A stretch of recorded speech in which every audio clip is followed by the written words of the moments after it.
Doctor Baba Saheb Ambedkar open university.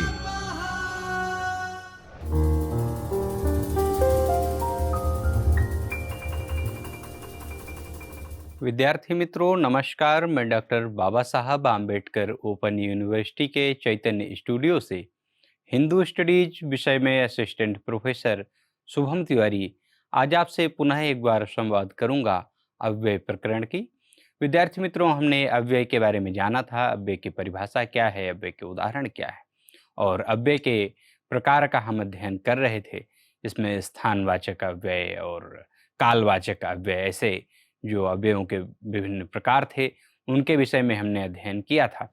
और यहाँ पर आज इस संवाद सत्र में हम एक बार फिर से काल बोधक अव्यय के बारे में थोड़ा और विस्तृत रूप से जानने का प्रयास करेंगे कि काल बोधक अव्यय क्या होते हैं, इनकी परिभाषा क्या है, इनका उदाहरण क्या है और इनके बारे में एक तरह से विस्तार से जानने का प्रयास आज के इस संवाद सत्र में हम करेंगे।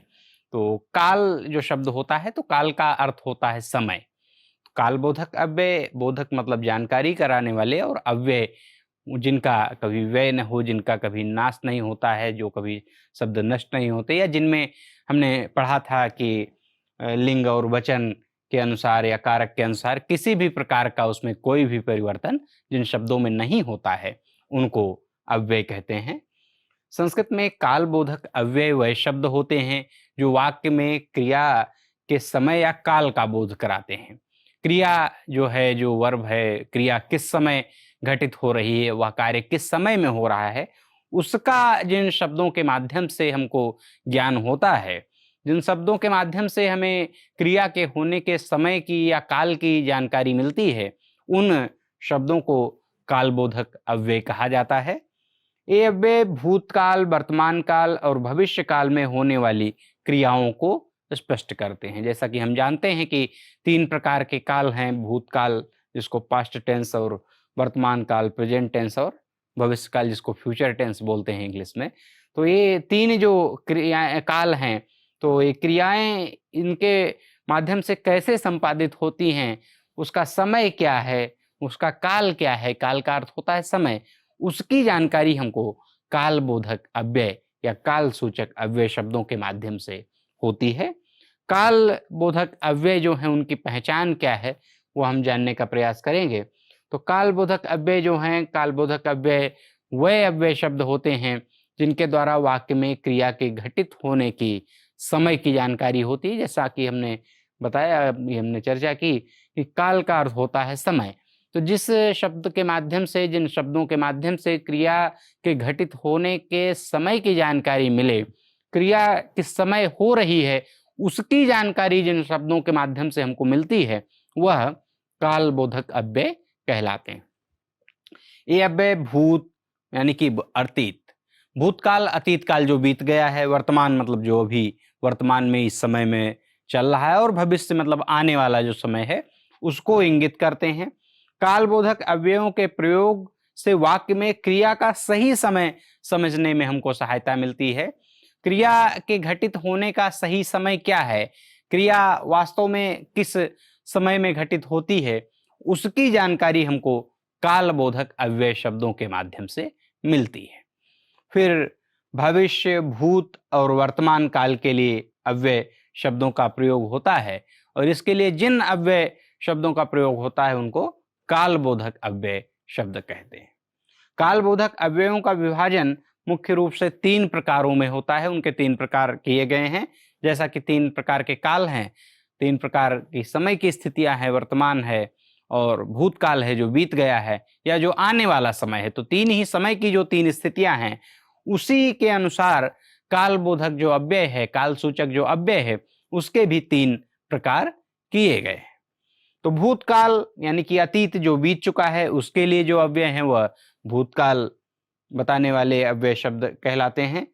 और वर्तमान काल जो वर्तमान में अभी चल रहा है, प्रेजेंट टाइम में, उन अव्यय शब्दों के माध्यम से, जिनका माध्यम से हमको वर्तमान समय की जानकारी होती है क्रिया के होने की, जैसे यह कार्य अभी हो रहा है या अभी हम अध्ययन कर रहे हैं आभासी माध्यम से। तो ये जो शब्द है, तो वर्तमान में क्रिया हो रही है, पढ़ने की या पढ़ाने की जो क्रिया है वो वर्तमान में घटित हो रही है, तो इसलिए वर्तमान काल के लिए इन अव्यय शब्दों का प्रयोग किया जाता है कालबोधक अव्यय के रूप में। और भविष्य काल यानी कि आगामी जो आने वाला है, भविष्य में जो होने वाला है, उनके लिए जो अव्यय शब्द होते हैं, तो इसका हम विभाजन देखते हैं कि 3 प्रकार से किया गया है। भविष्य, भूत और वर्तमान 3 काल हैं, समय की ये 3 स्थितियां हैं। जैसा कि हम जानते हैं कि भविष्य जो आने वाला है, भूतकाल वह है जो पूर्व में बीत चुका है, जो पूर्व में घटित हो चुका है, और वर्तमान वह है जो अभी वर्तमान में, इस समय में, प्रेजेंट टाइम में जो हो रहा है। वर्तमान समय में जो अभी हो रहा है वो वर्तमान काल है। भूतकाल के लिए जिन अव्यय शब्दों का प्रयोग होता है काल बोधक अव्यय के रूप में, तो उसमें एक अव्यय शब्द है पुरा। पुरा यानी कि पहले, जो बीत चुका है। उदाहरण हम देखते हैं, सह पुरा विद्यालये पठति, वह पहले विद्यालय में पढ़ता था। तो वह कोई व्यक्ति है जो पहले विद्यालय में पढ़ता था। हो सकता है वो विद्यालय की उसकी शिक्षा जो +2 तक की होती हो गई हो, वो कॉलेज में पढ़ता हो, महाविद्यालय में पढ़ता हो, विश्वविद्यालय में पढ़ता हो, उसके लिए ये शब्द प्रयोग किया जा सकता है कि सह पुरा विद्यालये पठति, वह पहले विद्यालय में पढ़ता है, यानी कि अब विद्यालय में वह नहीं पढ़ता है। और पुरा शब्द जो है भूतकाल बताने के लिए अव्यय शब्द है और कालबोधक अव्यय है। कदाचित, कदाचित का अर्थ होता है कभी। उदाहरण के लिए देखते हैं तो सह कदाचित वनम गतवान, वह कभी वन को गया, कभी वह वन को गया। हो सकता है कभी वो वन को टहलने के लिए या किसी काम से गया हो। तो सह कदाचित वनम गतवान, वह पूर्व में, भूतकाल में कभी वन को गया। यह भी जो कदाचित शब्द है वो भूतकाल के लिए प्रयोग किया गया है और भूतकाल के लिए अव्यय शब्द है। इस प्रकार यह भी एक कालबोधक या काल सूचक अव्यय शब्द है। फिर स्मा शब्द है, यह भी अतीत में या पूर्व में इसका अर्थ होता है। वो भी हम देखते हैं तो इसके उदाहरण के रूप में सह पठति स्मा, वह पढ़ता था, वह पहले कभी पढ़ता था या पूर्व काल में वह पढ़ता था।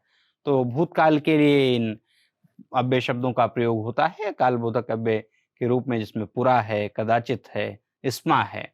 फिर वर्तमान काल के लिए अव्यय शब्द हम देखेंगे तो वर्तमान काल के लिए भी जिन अव्यय शब्दों का प्रयोग होता है उसमें भी इदानीम का उदाहरण हम देखेंगे। और वर्तमान समय में चल रही क्रियाओं का बोध कराने के लिए जो अव्यय शब्द प्रयोग किए जाते हैं उनको वर्तमान काल के लिए अव्यय ऐसा कहते हैं। और यह भी एक प्रकार से कालबोधक या क्रिया के होने का समय बताने का जो कार्य करते हैं, तो इनको भी कालबोधक अव्यय के अंतर्गत ही रखा जाता है। जैसे इदानीम शब्द है, तो इदानीम, इसके उदाहरण को हम देखें तो अहम इदानीम पुस्तकम पठामि, मैं अब पुस्तक पढ़ रहा हूँ। इदानीम मतलब इस समय, मैं इस समय पुस्तक पढ़ रहा हूँ या मैं अब पुस्तक पढ़ रहा हूँ। तो यह जो उदाहरण है वह वर्तमान काल में क्रिया के होने के स्वरूप को दिखाता है कि यह क्रिया वर्तमान में हो रही है। अर्थात जो मैं अब पुस्तक पढ़ रहा हूँ या मैं इस समय पुस्तक पढ़ रहा हूँ, तो मेरे द्वारा जो पुस्तक पढ़ने का कार्य है वह इस समय हो रहा है, मतलब वर्तमान समय में हो रहा है। जो ये समय चल रहा है इसमें हो रहा है, प्रेजेंट टाइम में हो रहा है। तो इसको हम देखेंगे तो जो इदानीम शब्द है वह वर्तमान काल के लिए अव्यय शब्द है। इस प्रकार यह वर्तमान समय में चल रही क्रिया का बोध कराने का कार्य करता है और यह भी एक प्रकार से कालबोधक या काल सूचक अव्यय शब्द है। फिर हम देखते हैं सर्वदा शब्द है, अव्यय के रूप में प्रयोग होता है। सर्वदा का अर्थ होता है सदैव या हमेशा। तो राम सर्वदा सत्यम वदति, राम जो है वो हमेशा सत्य बोलता है। राम नाम का कोई व्यक्ति है जो हमेशा सत्य बोलता है, वह झूठ नहीं बोलता है।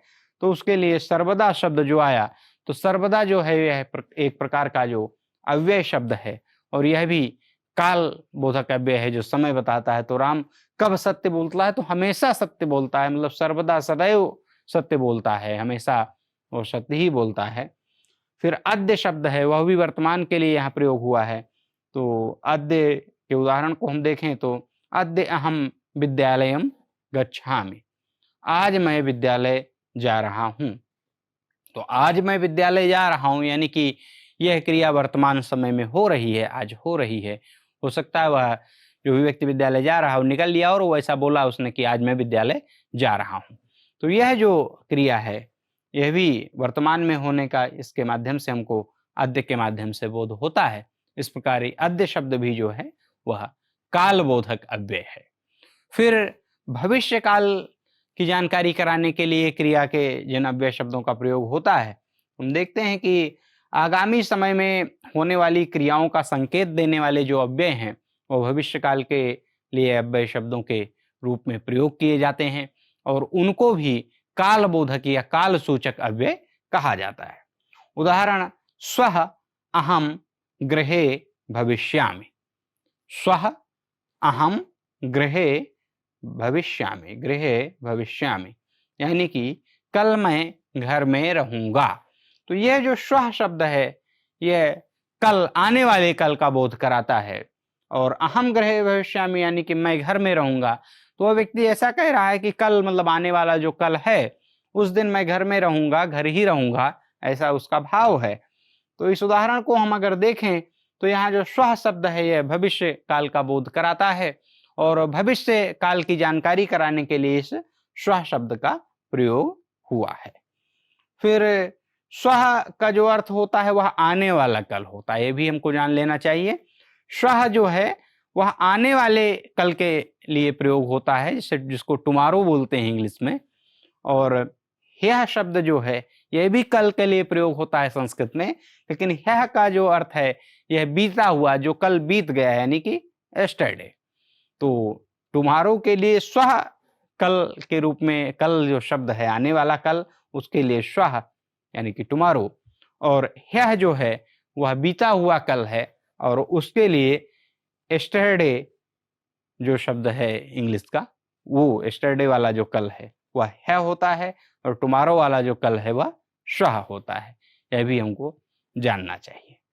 तो स्वः अहम गृहे भविष्यामि यानी कि मैं कल घर में रहूंगा, तो या कल मैं घर होऊंगा। तो स्वः शब्द के माध्यम से हमें आने वाले कल की जानकारी हो रही है और इस प्रकार से यह भी एक काल सूचक या काल बोधक अव्यय है। फिर अन्यदा शब्द है। अन्यदा मतलब किसी अन्य दिन। उदाहरण के रूप में हम अगर देखें तो सह अन्यदा आगच्छति, वह किसी अन्य दिन आएगा, वह आज नहीं आएगा, वह किसी अन्य दिन आएगा। ऐसा इसके माध्यम से, अन्यदा के माध्यम से भी हमें उसके समय का बोध हो रहा है क्रिया के, कि वह कब आएगा, तो अन्य दिन आएगा। आवश्यकम यानी कि भविष्य में अवश्य ऐसा कोई कार्य होगा। उसके उदाहरण को हम अगर देखें तो सह आवश्यकम कर्ता भविष्यति, वह भविष्य में अवश्य करेगा। कर्ता कोई भी कार्य का कैसे होगा, जब वो उस कार्य को करेगा। कोई कार्य है उसका वह कर्ता होगा, तो उसका तात्पर्य यही है कि भविष्य में वह व्यक्ति उस कार्य को अवश्य करेगा। इस प्रकार हम देखते हैं तो अन्यदा शब्द है, आवश्यकम शब्द है, फिर स्वः, ये एक प्रकार से भविष्य काल के लिए जो अव्यय शब्दों का प्रयोग होता है, इसके माध्यम से हमें उसकी जानकारी मिलती है। फिर सर्वदा है, अद्य है, इदानीम है, यह भी एक प्रकार के कालबोधक अव्यय शब्द हैं। भूतकाल के लिए हमने देखा अव्यय शब्दों का जिनका प्रयोग होता है, इसमें पुरा है, कदाचित, स्मा। फिर भविष्य, भूत और वर्तमान, इन तीन काल के लिए अव्यय शब्दों का ऐसा प्रयोग होता है। कालबोधक अव्यय क्या है यह हमने जाना, इसकी हमने जानकारी की, हमने जानने का प्रयास किया। और इस प्रकार हम देखते हैं तो जो कालबोधक अव्यय है इनके माध्यम से हमको समय की जानकारी होती है, क्रिया के घटने का या क्रिया के होने का समय हमको इनके माध्यम से ज्ञात होता है। सर्वदा का हमने देखा, अभी कालबोधक अव्यय के रूप में हम देख रहे हैं, जैसा कि इसका अध्ययन कर रहे हैं। स्वः यानी कि आने वाला कल, यह जो बीता हुआ कल है, यह भी हमने जाना। अन्यदा यानी कि किसी दिन, वह अन्य दिन आएगा, अन्य किसी दिन। फिर उदाहरण आवश्यकम शब्द का हमने देखा, तो वह भविष्य में अवश्य यानी कि भविष्य में यह कार्य अवश्य होगा, ऐसा। फिर कालबोधक अव्यय के उदाहरण के रूप में भूतकाल के रूप में अगर हम देखें तो स्मा शब्द है, तो सीता स्मा कथम पठति, सीता पहले पढ़ती थी। सीता जो है वह पहले पढ़ती थी, यह वाक्य है, इसका अर्थ है स्मा, जो कि भूतकाल के अव्यय शब्द का बोध कराता है, क्रिया के भूतकाल में या जो समय बीत गया है उसमें घटित होने का यह बोध कराता है। फिर कदाचित शब्द है, इसके माध्यम से हमको सह कदाचित नगरम गतवान, यानी कि वह कभी नगर गया था, वह पूर्व समय में कभी नगर गया था, ऐसा हमको इस कदाचित शब्द के माध्यम से जानकारी मिलती है। फिर वर्तमान काल के अन्य उदाहरणों में हम देखें तो सर्वदा शब्द है, शिक्षकः सर्वदा सत्यम वदति, जो शिक्षक है वह हमेशा सत्य बोलता है। कोई शिक्षक है जो हमेशा सत्य बोलता है, उसके लिए इसका प्रयोग किया गया है।